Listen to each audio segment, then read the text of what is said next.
Every now and then, the basketball universe glitches, and suddenly the NBA shows up in college. You hit rewind, and the jerseys say Kentucky, Duke, Florida. Names you know, but the game? Way too smooth, too fast, and too polished for college ball. And it's happened more than you'd think. Way more. This video is for those squads. No rankings, no debates. Just a spotlight on the college teams that pulled up with NBA swagger before they ever cashed an NBA check. 20 teams, all real, all absolutely ridiculous. Let's kick things off with the most obvious example. A team so loaded, so unfair, calling them college athletes felt like an insult to actual college teams. This wasn't a basketball team. It was a luxury car showroom with a really good mascot. Karl-Anthony Towns, Devin Booker, Willie Cauley-Stein, Trey Lyles, Ulis, Dakari Johnson. Add in Alex Poythress and Marcus Lee coming off the bench, and they went 10 deep with future pros. You could bench the starters, roll out the backups, and still end up in the Final Four. They started the season 38-0, not 37, not 36, 38 straight wins. Only Wisconsin stopped them from a perfect 40-0 in a Final Four game that felt like the simulation broke. These dudes overwhelmed teams. Size, speed, spacing. They bullied the SEC like it was a preseason scrimmage. Cat was a two-way force. Booker came off the bench looking like a future all-star, which he was. Ulis ran the offense like a seasoned vet. They looked less like a college team and more like an NBA Summer League team that had classes. Fast forward to the NBA. Towns became an all-star. Booker became a walking bucket and perennial all-star. Even the role guys, Cauley-Stein, Lyles, Johnson, clocked years in the league. This squad was an NBA training camp disguised in college uniform. Now, not every team was built like Kentucky's NBA assembly line, but some had that perfect blend of college heart and professional skill.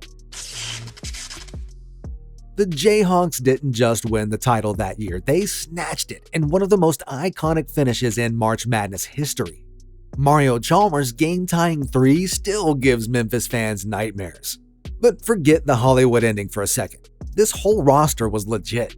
Mario Chalmers, Darrell Arthur, Brandon Rush, Cole Aldrich. Every single one went pro. Every single one contributed to a 37-3 season that ended with Derrick Rose's Memphis squad getting their hearts broken. Chalmers became LeBron's clutch sidekick in Miami. Arthur turned into the reliable big every team wishes they had. Rush bounced around the league with that pure stroke. Aldrich brought grown man energy off the bench and later did the same thing for NBA paychecks.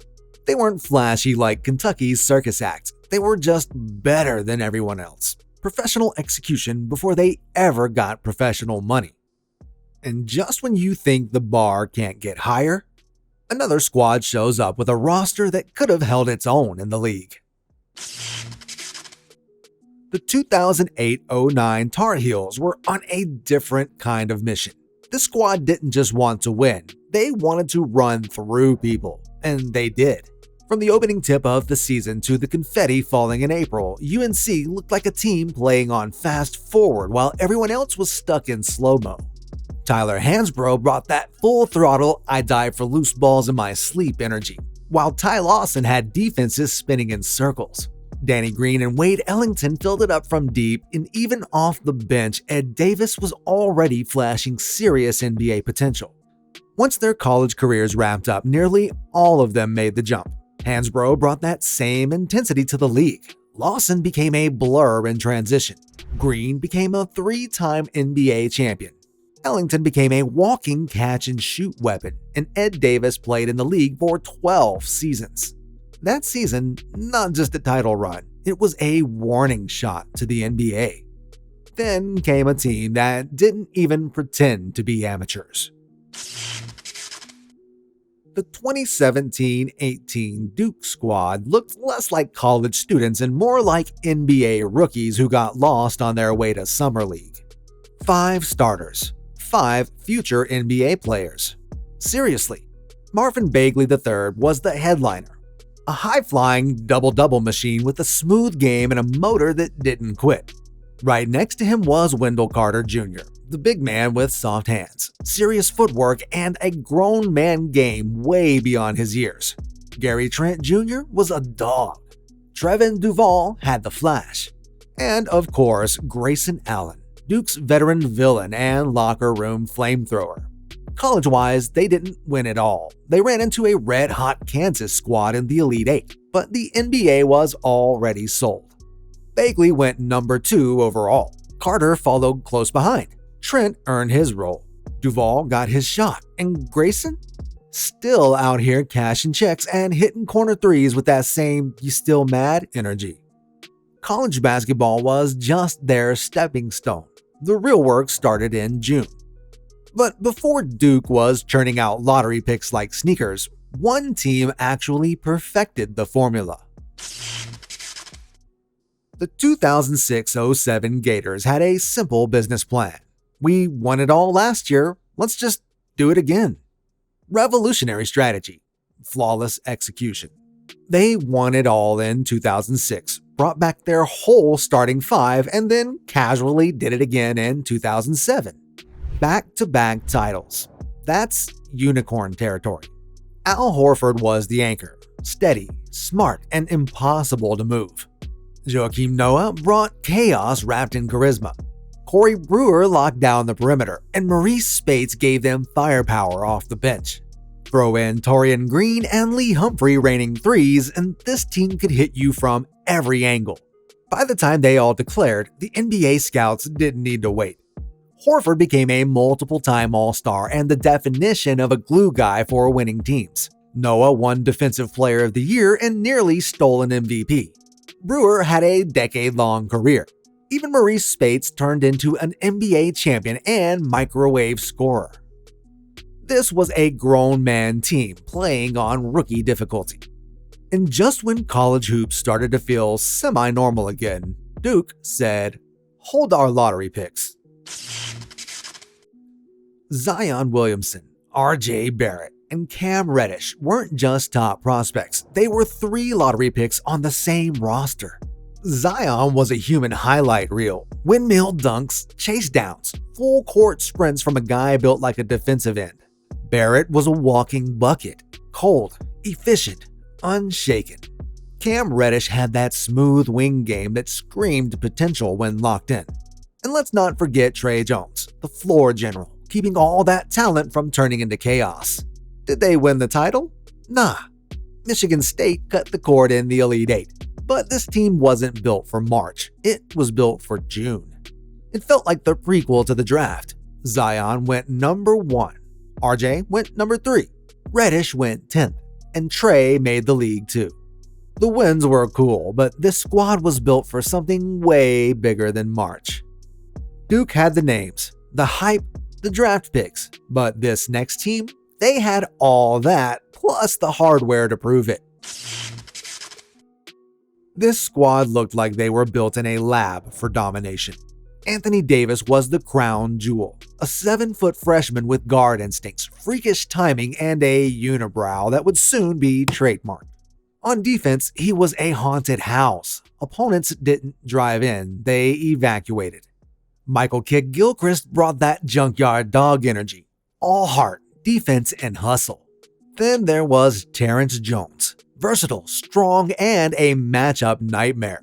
Marquis Teague ran the point like he was born for big moments. And even guys like Deron Lamb and Darius Miller were straight-up pros in college jerseys. This team had it all: talent, toughness, and a winning mentality. 6 players from this roster got drafted. 6. Davis went number 1 and is a lock for the Hall of Fame. MKG went number 2. The rest? All cashed NBA checks. They didn't just win games, they completed the mission with authority. But Kentucky didn't invent the college super team. Another blue blood did it first, before it was even trendy. This UNC team was built to win, and win they did. 4 future first-round picks, a Hall of Fame coach in Roy Williams, and an offense that ran like a sports car. Raymond Felton was the engine, fast, fearless and always in control. Sean May was a beast in the paint, bullying defenders and gobbling up rebounds. Rashad McCants gave them scoring on the wing, and Marvin Williams, as a freshman off the bench, still went number 2 overall. They won it all that year, and they looked in control the whole time. UNC wasn't just beating teams, they were proving how easy the game looked when your college team is made of pros. Sure, most of them didn't turn into NBA superstars, but in college, they were nearly unstoppable. But not every squad dominated in the moment. Some were just low-key, loading up on future NBA talent before the world caught on. On the surface, the Huskies didn't scream super team, but look closer and it's a sneak preview of NBA rotation guys in development. Caron Butler was the star. Smooth mid-range game, elite footwork, and the kind of scorer you couldn't rush. He led the team to the Elite Eight and was a lottery pick that summer. But lurking in the wings was Emeka Okafor, still raw but already turning the paint into a no-fly zone. And freshman Ben Gordon was quietly sharpening the scoring skills that would make him a top 3 pick and one of the NBA's most lethal 6 men. They didn't win it all, but fast forward a few years and everyone on this team meant something in the NBA. Now, if we're talking depth, not just stars, but a whole rotation of NBA dudes, this next squad is the gold standard. Rick Pitino's 96 Kentucky team was so deep they could have split into 2 teams and both made the Sweet 16. Antoine Walker was the face, smooth footwork, deep range, and unlimited swagger. Tony Delk was the sniper, dropping 24 in the title game. Derek Anderson, Ron Mercer, Nazr Muhammad, all future pros. And that's not even the full list. In total, 9 players from this roster made the NBA. They went 34-2, steamrolled the SEC, and ran wild through March Madness to win it all. Walker became an all-star. Muhammad played for 18 years. Delk had a solid run, and the rest? Shooters, rebounders, defenders, pros across the board.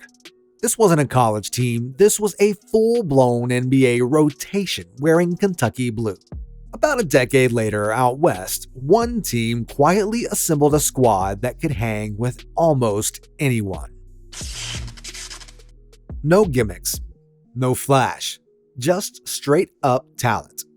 This UCLA team was surgical.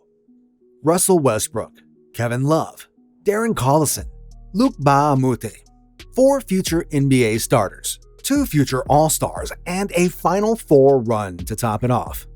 To be fair, Westbrook wasn't fully unleashed yet, but you could see it coming. The athleticism, the energy, the chaos. Kevin Love, on the other hand, was already a rebounding machine with elite touch. Collison was the glue guy, running the offense with precision. And Luke was doing Luke things, locking down wings and making winning plays. They came this close to a title, falling in the Final Four to Memphis. But talent-wise, this team was absolutely loaded. 2 became NBA cornerstones. The others carved out long, successful careers. Meanwhile, in Austin, Texas was slowly brewing a roster that aged like fine wine. At first glance, this Texas team looked like a TJ Ford solo act. And to be fair, Ford was that guy. Naismith winner, blazing fast, carried Texas to the Final Four.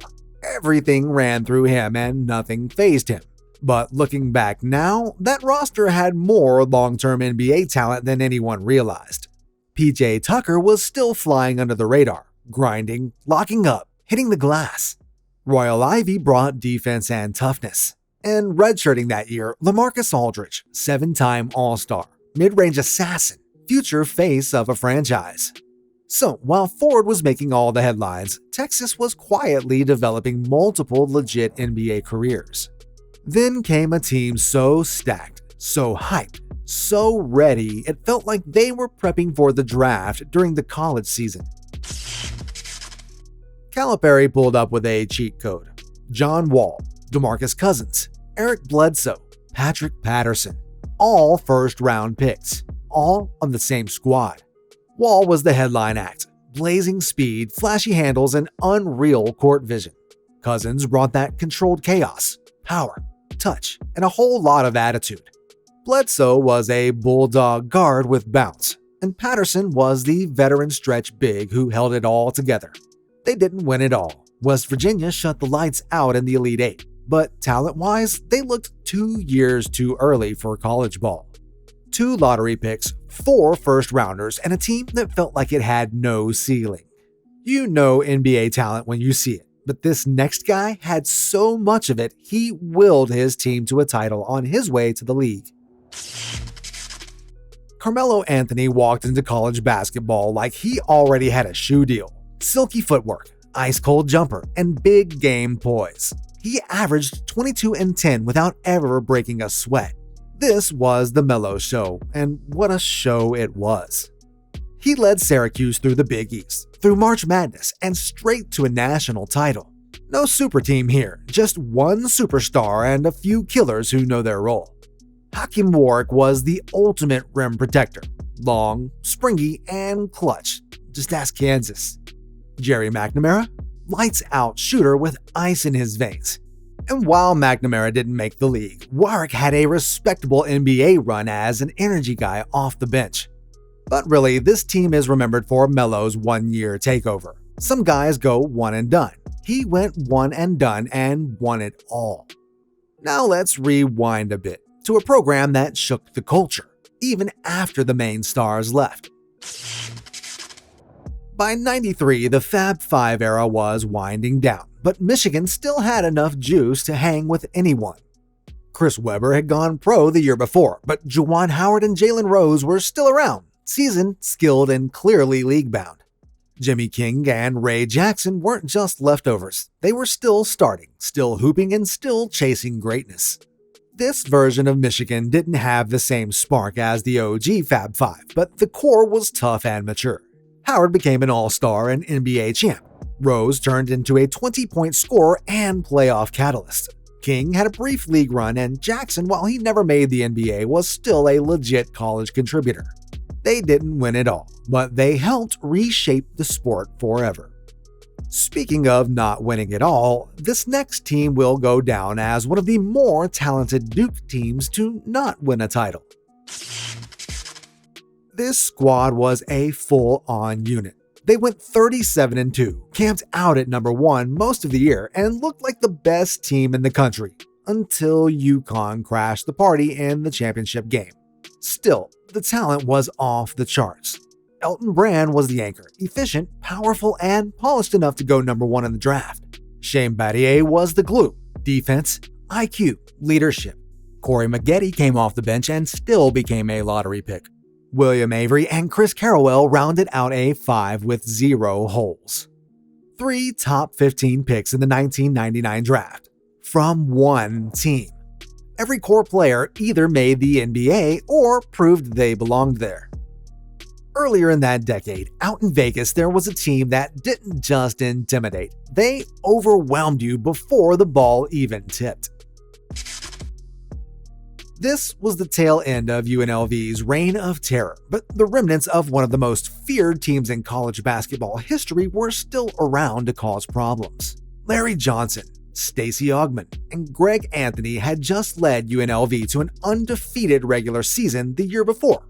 By 91-92, most of the core had moved on, but in that short window, all 3 brought pro-level intimidation to the college game. LJ went number 1 and became an all-star. Augmon, the plastic man, had a 15-year career as a defensive stopper. Greg Anthony ran the point in the league like he was born to do it. They didn't win it all in '92, but for a hot stretch, UNLV was terrifying. Nearly 20 years later, Carolina reloaded, again, with a roster that just screamed NBA potential. UNC had been reloading since their '09 title run, and by 2010-11, they had quietly assembled another NBA-rich roster. Harrison Barnes came in as the first ever freshman preseason All-American. Big expectations, smooth scoring, and a pro-ready frame. Then you add John Henson, an elite shot blocker with freakish length. Tyler Zeller was the experienced big with a soft touch. Reggie Bullock brought shooting, and Kendall Marshall, the floor general. one of the best pure passers in the country. They didn't win the title. They fell in the Elite Eight, but you could see the NBA upside in every starter. Barnes became a solid pro and an NBA champion. Henson was a reliable rim protector for nearly a decade. Zeller, Bullock, and Marshall all carved out solid careers in the league. This team didn't peak in college. They were just getting started. And right when it looked like the one-and-done era was starting to settle in, Duke came through again with a freshman class that did the impossible. This squad was young, but they didn't play like it. Jahlil Okafor, Tyus Jones, and Justice Winslow led a freshman-heavy group that didn't just compete, they won the whole thing. Okafor was a beast on the block with moves that belonged in the NBA already. Winslow brought toughness and versatility. Tyus Jones was the closer, ice cold when it mattered most. And then there was Grayson Allen, a freshman spark plug off the bench who basically flipped the title game on its head with one of the wildest second-half performances you'll see from a non-starter. Quinn Cook was the veteran presence, keeping everything steady, but the spotlight belonged to the freshmen, 3 of whom became first-round picks. These dudes redefined what a one-and-done championship core could look like. Speaking of redefining, UConn came through with a front court so loaded it felt unfair. This team had size, skill, and a scary upside. Anchoring the paint was Emeka Okafor, elite shot blocker, academic All-American, and the defensive backbone of a title-winning squad. Right next to him, Ben Gordon, smooth scorer, microwave shooter, and the team's go-to bucket getter when the game got tight. But that's just the start. Charlie Villanueva came off the bench as a freshman and still ended up a lottery pick. Josh Boone and Hilton Armstrong were raw at the time, but both developed into NBA-level bigs. That's 5 future NBA players in one front-court rotation. They took down Georgia Tech in the national title game with a simple blueprint: protect the rim, dominate the glass, and let Gordon cook. It worked, and it worked well. Whether it was one legendary freshman taking over or an entire bench full of pros waiting their turn, these squads weren't just great, they were NBA ready. They blurred the line between college hoops and the league. Some won it all, some fell just short, but every single one of them made you ask the same question: does this still count as college basketball? But hey, we know we couldn't cover every stacked squad out there. If there's one you think we missed, drop it in the comments. Let's build the all-time college to NBA dream lineup together. While you're here, don't forget to like, subscribe, and smack that notification bell so you never miss a video. Also, check out our video on the NBA superstars that dominated March Madness. It gets spicy.